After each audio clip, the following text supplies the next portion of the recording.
Everyone, this is Anam. Welcome to PhD jobs and admission. So आज का हमारा 16th lecture होगा on research methodology for your upcoming MUHS PhD entrance examination. So मैं आपको बता दूं, जैसे कि हम एमयूएचएस यूनिवर्सिटी के लिए जो आपका पीएचडी एंट्रेंस एग्जामिनेशन है उसके लिए हम रिसर्च मेथोडोलॉजी पर हमने लेक्चर सीरीज स्टार्ट कर चुकी है, जिसमें हमने काफ़ी सारे जो टॉपिक्स है रिसर्च मेथोडोलॉजी को कवर कर रखे हैं और हम हाइपोथेसिस पढ़ रहे हैं। यहाँ पर आपको बताया है प्रीवियस 2-3 लेक्चर से हम हाइपोथेसिस स्टडी कर रहे हैं टॉपिक। और आज के सेशन में हम टाइप्स ऑफ रिसर्च नेक्स्ट, जैसे कि हमने प्रीवियस सेशन में नल एंड ऑल्टरनेटिव हाइपोथेसिस पर एमसीक्यू सॉल्व कर लिया था। आज के सेशन में हम अगेन 2 इम्पॉर्टेंट टॉपिक है, directional and non directional hypothesis. इस टॉपिक पर हम एमसीक्यूज डिस्कस करने जा रहे हैं। सो इस टॉपिक से आपको जनरली एग्जाम में 1 क्वेश्चन ही पूछे जाने के चांसेस है, तो आपको अच्छे तरीके से इस वीडियो को देख लेना है।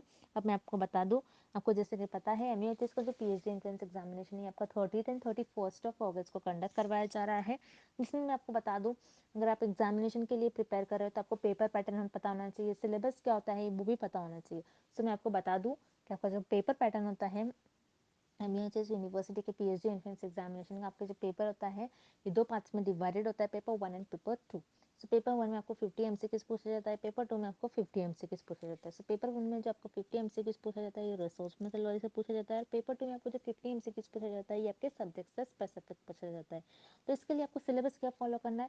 सो पेपर 2 जो आपका सब्जेक्ट स्पेसिफिक है तो उसके लिए आपको मास्टर्स लेवल के, आपके पीजी लेवल के आपको सिलेबस फॉलो करना होता है। पीजी में आपने जो भी स्टडी करा होता है, मास्टर्स में आपने जो भी स्टडी करा होता है वो आपको फॉलो करना है।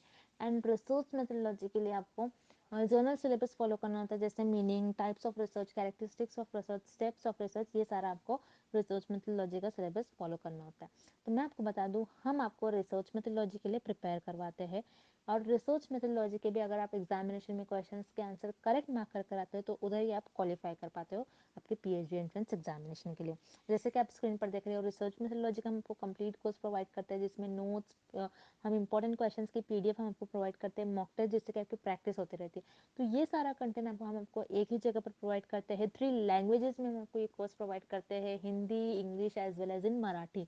तो तीनों लैंग्वेज में आपको ये कोर्स देखने मिलेगा। काफ़ी इंपॉर्टेंट कोर्स है, 100% गारंटी वाला कोर्स है। हम यहाँ पर 100% आपको गारंटी के साथ ये कहते हैं कि हमारे ही कोर्स से आपको एग्जामिनेशन में डायरेक्टली क्वेश्चंस पूछे जाएंगे। तो आपको ज़्यादा टाइम वेस्ट नहीं करना है, जल्द से जल्द कोर्स को परचेस करना है। परचेस करने के लिए स्क्रीन पर जो आपको नंबर नजर आ रहा है उस नंबर पर व्हाट्सएप के थ्रू हमें कॉन्टैक्ट करना है, और आप हमारे ऐप के थ्रू भी स्टडी मटेरियल को एक्सेस कर सकते हो, जिसका लिंक मैंने आपके साथ नीचे comment section as well as description box में भी शेयर कर रखी है। So that's it and let's begin with the video. मैंने आपको प्रीवियस स्लाइड में बता दिया कि हमारे कोर्स से रिलेटेड, सो यहाँ पर हम शॉर्ट में मैं आपको डिटेल में बता दूँ। जैसे कि मैंने आपको बता दिया, रिसर्च मेथोडोलॉजी पर हम आपको कंप्लीट कोर्स प्रोवाइड करते हैं, जैसे वीडियो लेक्चर्स है, थ्योरी और एमसीक्यूज दोनों वीडियो लेक्चर्स हम आपको प्रोवाइड करते हैं। थ्योरी से आपके कॉन्सेप्ट्स को हम बिल्ड करवाते हैं, और उसी के साथ साथ एमसीक्यूज से हम आपको सारे ट्रिक्स बताते हैं कि आपको किस तरीके से ट्रिक्स यूज़ कर एमसीक्यूज को सॉल्व करना है। नोट्स काफ़ी सिंपल लैंग्वेज में नोट्स है। नोट्स में हमने ऐसे पॉइंट्स भी कवर कर रखे हैं जो कि आपके इंटरव्यू में आपके लिए बहुत हेल्पफुल होंगे। उसी के साथ साथ मॉक टेस्ट से आपकी प्रैक्टिस होती रहती है, आपको पता लगता है कि आपकी कितनी प्रिपरेशंस हुई है, कितनी और आपकी प्रिपरेशंस बाकी हैं। And 1500 plus MCQs revision PDF, जिसमें इस पीडीएफ में हमने 1500 से भी ज़्यादा इंपॉर्टेंट एमसीक्यूज कवर कर रखे जो कि सेंट्रल और गवर्नमेंट यूनिवर्सिटी में पूछे ही गए थे। तो आपको ज़्यादा से ज़्यादा हमारे इस कंटेंट से ही क्वेश्चंस पूछे जाएंगे। जैसे कि मैंने आपको बता दिया, 100% गारंटी के साथ कंटेंट हम आपको प्रोवाइड करते हैं। सो आपको सारी आपकी पास करने की रिस्पॉन्सिबिलिटी हमारी होती है, तो आपको ज़्यादा टाइम वेस्ट नहीं करते हुए आपकी प्रिपरेशंस को स्टार्ट करनी है। स्क्रीन पर दिए गए नंबर पर आपको व्हाट्सएप के थ्रू हमें कॉन्टैक्ट करना है, नॉर्मल कॉल इस नंबर पर नहीं लगेगा, याद रखिएगा, व्हाट्सएप के थ्रू हमें कॉन्टैक्ट करना है। और आप हमारे ऐप के थ्रू भी स्टडी मटेरियल को एक्सेस कर सकते हो। सो ऐप को एक्सेस करने की लिंक मैंने आपके साथ comment section as well as description box में भी प्रोवाइड कर रखी है, जिससे कि आप 1 क्लिक में ही वहाँ से हमारे ऐप के पर 1 क्लिक पर से ही हमारे स्टडी मटेरियल को एक्सेस कर पाओगे। सो that's it and let's begin with the video. First question, a dash predicts a change, relationship or difference between two variables but does not specify the direction of the relationship. तो students, इस question में हमें ये find out करना है कि ऐसी कौन सी हाइपोथेसिस है जो हमें वेरिएबल्स के बीच का रिलेशन बताती है, बट वो वेरिएबल्स कौन से डायरेक्शन में मूव कर रहे हैं ये नहीं बताती है। ओके, सो हियर हम पहले ऑप्शन सी देखते हैं, नल हाइपोथेसिस। सो जैसे हमने प्रीवियस लेक्चर में देखा था students, null and alternative hypothesis. तो नल हाइपोथेसिस क्या होती है? नल का मीनिंग ये होता है नो, मीन्स नल हाइपोथेसिस हमें बताती है there is no relation, there is no change between the variables. Okay, so here option C is incorrect because हमें ये क्वेश्चन में ऐसा वेरिएबल बताना है जिसके बीच में रिलेशन होता है. सो नल हाइपोथेसिस ये बताती है कि वेरिएबल्स के बीच में कोई रिलेशन नहीं होता है. ओके, वेरिएबल्स के बीच में कोई रिलेशन नहीं होता है. That's why here option C is incorrect. Then हमने ऑल्टरनेटिव हाइपोथेसिस भी देखा था. ओके, ऑल्टरनेटिव हाइपोथेसिस क्या बताती है कि there is relation between the variable. Okay, so remember students, alternative hypothesis के भी दो टाइप्स होते हैं. So first is directional hypothesis, the second is non directional hypothesis. So directional hypothesis क्या होता है? सो डायरेक्शनल हाइपोथेसिस को हम H1 से डिनोट करेंगे बिकॉज अल्टरनेटिव हाइपोथेसिस को भी हम H1 से डिनोट करते हैं. सो डायरेक्शनल हाइपोथेसिस क्या होती है हम एग्जांपल के थ्रू समझते हैं. जैसे for example increase in water increases plant growth. Okay, means directional hypothesis हमें दो वेरिएबल्स के बीच का रिलेशन और वो वेरिएबल्स कौन से डायरेक्शन में मूव कर रहे हैं ये दोनों भी बताती है. ओके, जैसे हमें यहाँ पर आप देख सकते हो एग्जांपल में हमने क्या किया, increases in water. Increase in water means आप अगर ज्यादा पानी दोगे प्लांट को तो प्लांट की ग्रोथ भी ज्यादा होगी. ओके, मतलब ये डायरेक्शन बता रही है कि आपको वाटर ज्यादा देना है प्लांट को तो ही आपका प्लांट की ग्रोथ भी ज्यादा होगी. सो यस, डायरेक्शनल हाइपोथेसिस ये बताती है कि there is relationship between the variables and also directional hypothesis ये भी बताती है कि वो वेरिएबल्स कौन सी डायरेक्शन में मूव कर रहे हैं. Okay, then next is non directional hypothesis. Non directional hypothesis जैसे नेम में ही है, जो ऐसी हाइपोथेसिस होती है नॉन डायरेक्शनल हाइपोथेसिस जहां पर वेरिएबल्स के बीच का रिलेशन तो बताती है बट वो वेरिएबल्स कौन से डायरेक्शन में मूव कर रहे हैं ये नहीं बताती है. जैसे अगेन हम नॉन डायरेक्शनल हाइपोथेसिस ये अल्टरनेटिव हाइपोथेसिस का टाइप है. दैट्स व्हाई इसको भी हम H1 से डिनोट करेंगे. ओके, सो हम एग्जांपल के थ्रू समझते हैं. अगेन नॉन डायरेक्शनल हाइपोथेसिस का एग्जांपल कैसा हो सकता है, there is relation between water and plant growth. Means यहाँ पर जो दो वेरिएबल है, first is water and the second is plant growth. मतलब वाटर एंड प्लांट ग्रोथ ये दोनों भी वेरिएबल्स के बीच में रिलेशन है.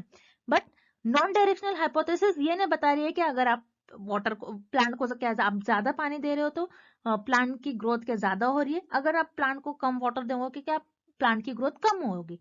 सो नॉन डायरेक्शनल हाइपोथेसिस हमको वेरिएबल्स के बीच में जो भी डायरेक्शन है कैसे वेरिएबल चेंज हो रहे हैं ये नहीं बताती है, बस ये बताती है कि there is relationship between the variables. So yes, this is the definition of non-directional hypothesis. So here option B is the right answer, non-directional hypothesis. Next, which of the following is a non-directional hypothesis? So friends, इस question में हमें options में कुछ examples given है और हमें find out करना है किस ऑप्शन में नॉन डायरेक्शनल हाइपोथेसिस की एग्जांपल हमें गिवन है. So here first option is women are better at concentrating than men. So friends, यहाँ पर ये एग्जाम्पल में हमें बताया गया है कि विमेन का कॉन्सेंट्रेशन ग्रेटर होता है, बेटर होता है देन मेन कॉन्सेंट्रेशन. ओके, तो जैसे आप देख रहे हो यहाँ पर दो वेरिएबल्स है, दो वेरिएबल्स के बीच में हमें रिलेशन गिवन है. ओके, और इन दो वेरिएबल्स के बीच का डायरेक्शन भी गिवन है. मतलब ये एक वेरिएबल ज्यादा है. ओके, हमें दो वेरिएबल्स के बीच में क्या बताया गया है, ये एक वेरिएबल ज्यादा है मींस वीमेन कॉन्सेंट्रेशन ज्यादा है, बेटर है. सो यस, जब भी कोई वेरिएबल्स के बीच में रिलेशन और एज वेल एज डायरेक्शन बताता है कैसे चेंज हो रहा है, कौन बेटर है, कौन सा वेरिएबल ग्रेटर है, so that comes under directional hypothesis. Okay, so this is the example of directional hypothesis, not non-directional hypothesis. So here option A क्या हो जाएगा, incorrect. Then option B, women spend more time doing cooking than men. So ये भी example option A की तरह ही है कि women यहाँ पर women cooking time greater है than men cooking time. So again यहाँ पर रिलेशन बता रहा है बिटवीन द टू वेरिएबल्स और बता रहा है हमें जैसे वीमेन कुकिंग टाइम क्या है, ग्रेटर है, मतलब एक वेरिएबल दूसरे वेरिएबल से बड़ा है। ओके, डायरेक्शन बता रहा है यहाँ पर भी। सो जब भी कोई एग्जाम्पल में हमें डायरेक्शन और एज वेल एज रिलेशन भी गिवन है, that's why it is an example of directional hypothesis. So again here option B is also incorrect, because हमें क्वेश्चन में नॉन डायरेक्शनल हाइपोथेसिस का एग्जाम्पल फाइंड आउट करना है। Then here option C, there is a difference in the number of men and women who participate in sports. So again students, इस example में हमें ये बताया गया है कि women participation in sports is not equal to men participation in sports, because यहाँ पर क्या बताया गया है, कुछ ना कुछ डिफरेंस है वीमेन पार्टिसिपेशन और men participation in sports. Exact कितने नंबर्स है मेन और कितने वीमेन से ये नहीं बताया गया, हमें बताया गया कि कुछ ना कुछ डिफरेंस है वीमेन पार्टिसिपेशन का और मेन पार्टिसिपेशन का। That's why it is an example of non directional hypothesis. So इस एग्जाम्पल में हमें डायरेक्शन नहीं बताया गया, हमें बस रिलेशन बताया गया। so, जब भी वेरिएबल्स के बीच में सिर्फ रिलेशन गिवन हो ना कि direction, that's why it is known as non directional hypothesis. So here option C is an example of non-directional hypothesis. Okay, next question.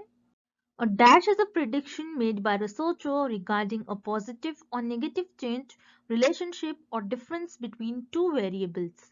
So students, इस क्वेश्चन में हमें ऐसी हाइपोथेसिस फाइंड करनी है जहां पर रिसर्चर टू वेरिएबल्स के बीच का रिलेशन फाइंड आउट करते हैं और एज वेल एज वो ये भी देखते हैं कि वेरिएबल्स कौन सी डायरेक्शन में मूव कर रहे हैं, whether it is positive or negative. Okay, so हम ऑप्शन देखते हैं। पहले हम ऑप्शन सी देखेंगे, कॉम्प्लेक्स हाइपोथेसिस। कॉम्प्लेक्स हाइपोथेसिस क्या होती है, जहां पर रिसर्चर मोर देन 3 वेरिएबल्स के बीच का रिलेशन फाइंड आउट करते हैं। Okay, that is known as complex hypothesis. But यहाँ पर हमें क्या गिवन है, 2 variables, only 2 variables, that's why here option C is incorrect. Then option B क्या है, नल हाइपोथेसिस। नल हाइपोथेसिस क्या होती है, there is no relation between. Null hypothesis ये बताती है कि कोई भी रिलेशन नहीं होता है बिटवीन द वेरिएबल्स। जब नल हाइपोथेसिस ये बताती है कि कोई रिलेशन नहीं है, जब ऐसी हाइपोथेसिस जो कोई रिलेशन नहीं है बताती, तो उनके बीच में वो ये भी नहीं बताएंगे कि वेरिएबल्स के बीच में कैसे चेंज हो रहे हैं, वेरिएबल्स कैसे वेरी कर रहे हैं, उन कौन से डायरेक्शन में मूव कर रहे हैं, ये भी नहीं बताएंगे, बिकॉज रिलेशन ही नहीं है तो डायरेक्शन कैसे बताएंगे कोई hypothesis. That's why here option B is incorrect. Then option A, directional hypothesis. Yes, it is the right answer. Directional hypothesis ये बताती है कि दो वेरिएबल्स के बीच में कैसा रिलेशन है, वेदर इट इज पॉजिटिव और नेगेटिव। ओके, हम एग्जाम्पल के थ्रू समझते हैं। जैसे रिसर्चर ने ये प्रिडिक्ट किया है कि increase in water increases plant growth. Okay, so yes, यहाँ पर डायरेक्शनल हाइपोथेसिस में वाटर और प्लांट ग्रोथ ये दोनों भी वेरिएबल्स के बीच में रिलेशन है, और ये दोनों भी वेरिएबल्स कौन से डायरेक्शन में मूव कर रहे हैं, पॉजिटिव, बिकॉज दोनों भी वेरिएबल्स क्या है, सेम ही डायरेक्शन में मूव कर रहे हैं। जब भी वेरिएबल्स सेम डायरेक्शन में मूव करते हैं तो उनको हम कहते हैं positive correlation. Okay, then also directional hypothesis negative change भी बताती है। सो नेगेटिव चेंज कैसे बताएगी, अगेन हम एग्जांपल के थ्रू समझते हैं।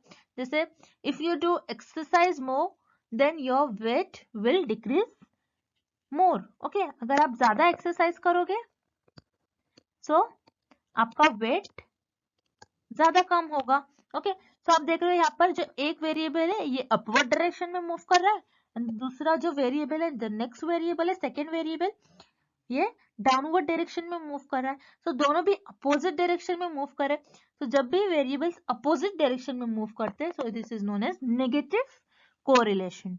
Okay, so yes, directional hypothesis क्या होता है, जहां पर रिसर्चर कोई भी दो वेरिएबल्स के बीच का रिलेशन बताते हैं, एज वेल एज ये भी बताते हैं कि वो वेरिएबल्स कैसे चेंज हो रहे हैं, कैसे मूव हो रहे हैं, पॉजिटिवली मूव हो रहे हैं या फिर नेगेटिवली मूव हो रहे हैं।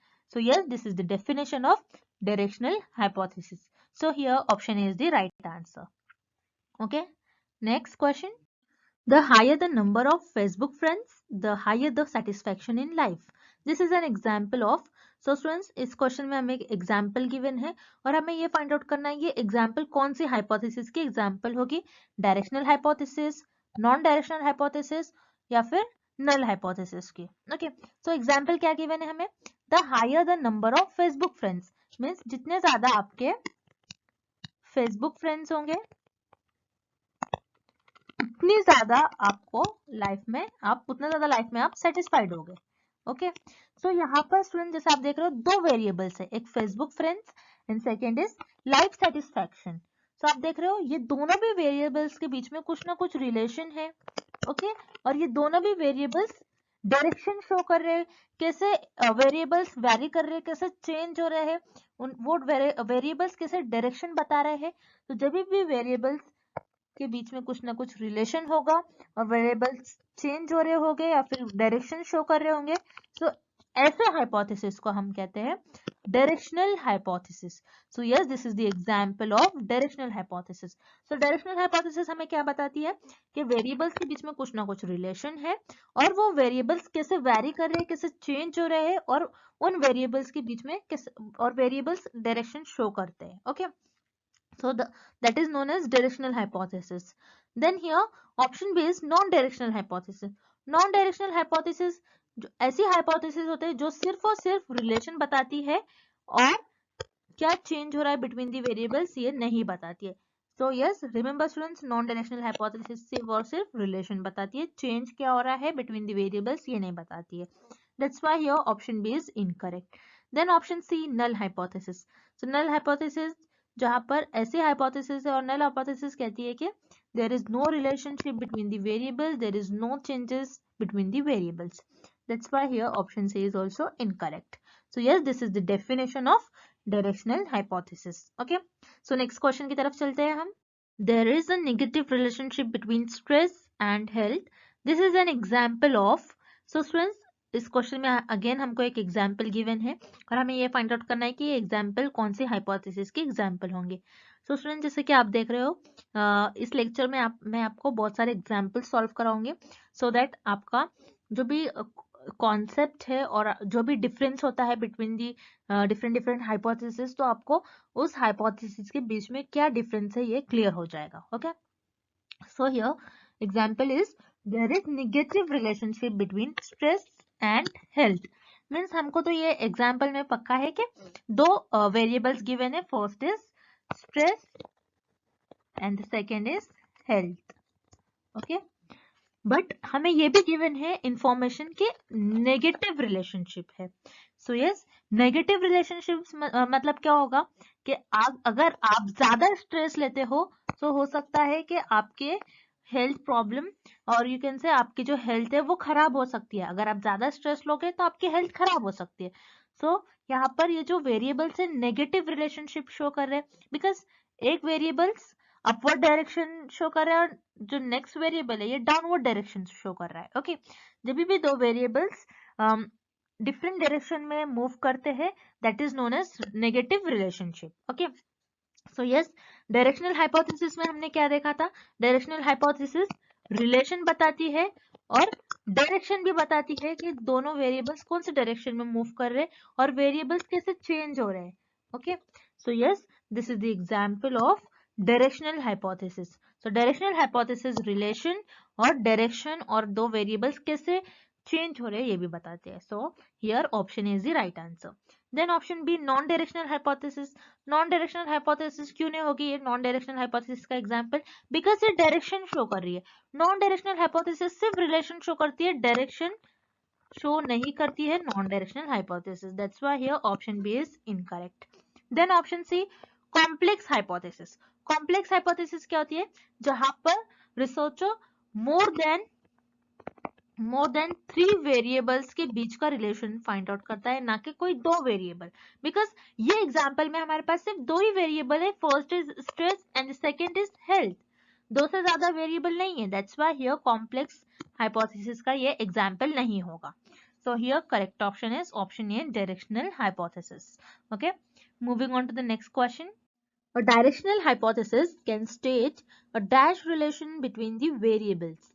सो स्टूडेंट्स, इस क्वेश्चन में हमें फाइंड आउट करना है कि डायरेक्शनल हाइपोथेसिस कौन सा कोरिलेशन शो बताती है और फिर शो करती है between the variables. So here options are positive, negative या फिर zero. So here first option is positive. So positive correlation कैसा होता है, हम पिछले एग्जाम्पल के थ्रू हम समझते, जैसे हमने पिछले क्वेश्चन में एग्जाम्पल लिया था. जैसे फॉर एग्जाम्पल हमने देखा था, अगर आपके फेसबुक फ्रेंड्स ज्यादा है तो आपकी लाइफ में आप लाइफ से ज्यादा सेटिस्फाइड हो गए आपकी लाइफ से. ओके, सो हियर यहाँ पर दो वेरिएबल्स है, एक Facebook friends and the second is life satisfaction. तो आप देख रहे हो, जितने ज्यादा आपके फेसबुक फ्रेंड्स होंगे उतने ज्यादा आप आपकी लाइफ में सेटिस्फाइड होंगे. यानी यहाँ पर दोनों भी वेरिएबल्स सेम ही डायरेक्शन में मूव कर रहे हैं. जब भी वेरिएबल्स सेम डायरेक्शन में मूव करते हैं तो उसे हम कहते हैं positive correlation. So yes, directional hypothesis हमें पॉजिटिव कोरिलेशन शो करती है between the variables. That's why here option is the right answer. Then option B, negative. So yes, negative correlation भी हम एग्जाम्पल के थ्रू समझते हैं. जैसे हमने पिछले ही क्वेश्चन में, अगेन हम प्रीवियस एग्जाम्पल ही लेंगे सो दैट आपको क्लियर हो जाएगा इजीली. ओके, तो यहाँ पर हम देखते हैं, अगर आप स्ट्रेस ज्यादा लेते हो तो आपकी हेल्थ खराब हो जाती है. ओके, आप जितना ज्यादा स्ट्रेस लोगे उतनी ज्यादा आपकी हेल्थ अफेक्ट होगी. ओके, उतने ज्यादा आपकी हेल्थ खराब हो जाएगी. सो आप यहाँ पर देख रहे हो, अगेन यहाँ पर दो वेरिएबल्स है, first is stress and second is health. Okay, so आप देख रहे हो ये दोनों भी वेरिएबल्स अपोजिट डायरेक्शन में मूव कर रही है. जब भी कोई वेरिएबल्स अपोजिट डायरेक्शन में मूव करता है, सो उसे हम कहते हैं negative correlation. So yes, directional hypothesis can state positive as well as negative correlation between the variables. So here option B is also correct. Then here option C. So option C is zero. So remember students, directional hypothesis zero correlation नहीं बताती है. That's why here option C is incorrect. So here correct option is option D, both A and B. Next. There is no difference between Dutch and English people height. Is this a statement of? So students, इस question में हमें एक statement given है और हमें find out करना है ये स्टेटमेंट किस हाइपोथेसिस की स्टेटमेंट होगी. सो स्टेटमेंट क्या गिवन है हमें इस क्वेश्चन में, there is no difference between Dutch and English people height. Okay, that means Dutch people की हाइट एंड इंग्लिश पीपल की हाइट में कोई डिफरेंस नहीं है. मीन्स यहाँ पर डच पीपल की हाइट और इंग्लिश पीपल की हाइट, ये दोनों भी वेरिएबल्स के बीच में कोई रिलेशन नहीं है. सो रिमेंबर स्टूडेंट्स, जब भी और मैंने आपको प्रीवियस लेक्चर में भी बताया था, जब भी क्वेश्चन में नो और नॉट जैसे वर्ड यूज करे जाते हैं, that means it is related with null hypothesis. और जैसे आप देख रहे हो यहाँ पर दो वेरिएबल्स है, first is Dutch people height and second is English people height. तो ये दोनों भी वेरिएबल्स के बीच में कोई रिलेशन नहीं है. That's why this is the statement about null hypothesis. Whereas alternative और directional hypothesis में हम variables के बीच में कुछ ना कुछ relation होता है और null hypothesis में variables के बीच में कोई relation नहीं होता है. That's why here correct option is option C, null hypothesis. Okay, next. Increase in smoking increases lung problems. Is this a statement of? So students, again इस क्वेश्चन में हमें स्टेटमेंट गिवन है और हमें फाइंड आउट करना है ये statement किस हाइपोथेसिस का स्टेटमेंट होगा.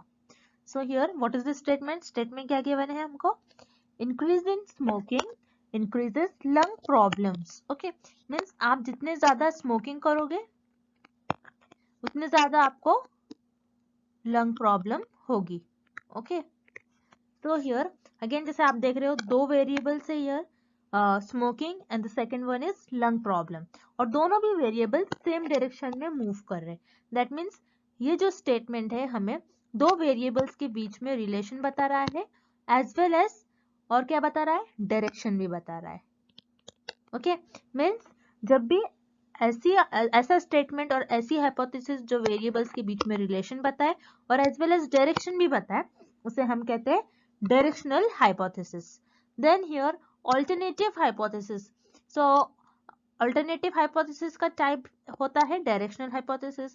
That's why here option is also correct. Then what is simple hypothesis? Again simple hypothesis कोई दो वेरिएबल्स के बीच में रिलेशन बताती है. So again इस क्वेश्चन में भी, इस स्टेटमेंट में भी हमारे पास दो ही वेरिएबल्स है. First is smoking and the second one is lung problem. That's why here option C is also correct. So here correct option is option D, all the above. Okay. Next, which of the following shows a directional hypothesis? So students इस question में हमें options given है और इस option में हमें find out करना है कौन सा ऑप्शन रिलेटेड है with the directional hypothesis. Okay. So here जैसे कि हमने देखा था directional hypothesis. Directional hypothesis is a type of alternative hypothesis. So alternative hypothesis को हम H1 से डिनोट करते हैं. दैट्स व्हाई डायरेक्शनल हाइपोथेसिस को भी हम H1 से ही डिनोट करते हैं.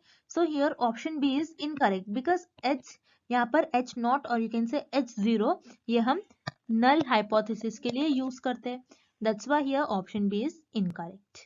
Then here option C H1 is age is not equal to 15. सो यहाँ पर आपके पास दो वेरिएबल है एज एंड 15. ओके. सो यहाँ पर आपको गिवन है age is not equal to 15 means age 15 नहीं होगी बट कुछ ना कुछ एज होगी मीन्स कुछ ना कुछ रिलेशन तो होगा लेकिन हमको डायरेक्शन नहीं गिवन है. So that's why here this is related with non directional hypothesis. Okay.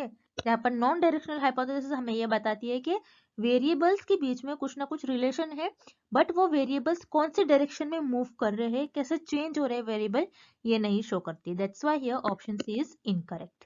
So here option A age is greater than 15. So yes here option A is the right answer. जहां पर आप देख रहे हो as ये greater है then 15 means as ज्यादा है. ओके. एज यहाँ पर एज वेरिएबल एज क्या है, ज्यादा है मीन्स कुछ ना कुछ डायरेक्शन बता रही है ये वेरिएबल्स के बीच में. सो यस स्टूडेंट जब भी कोई दो वेरिएबल्स के बीच में रिलेशन और डायरेक्शन हो उसे हम कहते हैं directional hypothesis. Okay. So here option A is the right answer और it is related with the directional hypothesis. Okay. Moving on to the next question. Directional hypothesis is also known as. So students इस question में हमें find out करना है कि हम directional hypothesis को और क्या कहते हैं.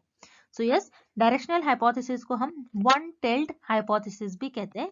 So why directional hypothesis is known as one tailed hypothesis? Because directional hypothesis ये शो करता है कि कोई वेरिएबल जो होता है एक ही डायरेक्शन में मूव करता है. That's why directional hypothesis is known as one-tailed hypothesis. Then here option B is two-tailed hypothesis. So remember students, two-tailed hypothesis is also known as non-directional hypothesis. Non-directional hypothesis को हम two-tailed hypothesis कहते हैं because non-directional hypothesis दोनों direction में move कर सकता है. That's why non-directional hypothesis को हम two-directional hypothesis कहते हैं. So here option B is incorrect. Then option C null hypothesis. Again null hypothesis is incorrect because null hypothesis में variables के बीच में कोई relation ही नहीं होता है. That's why here option C is incorrect. So here correct option is option A, one-tailed hypothesis. So students one-tailed hypothesis and two-tailed hypothesis ये hypothesis testing के parts है. So हम आगे आने वाले lectures में detail में one-tailed hypothesis and two-tailed hypothesis के बारे में study करेंगे. So thank you for watching this lecture.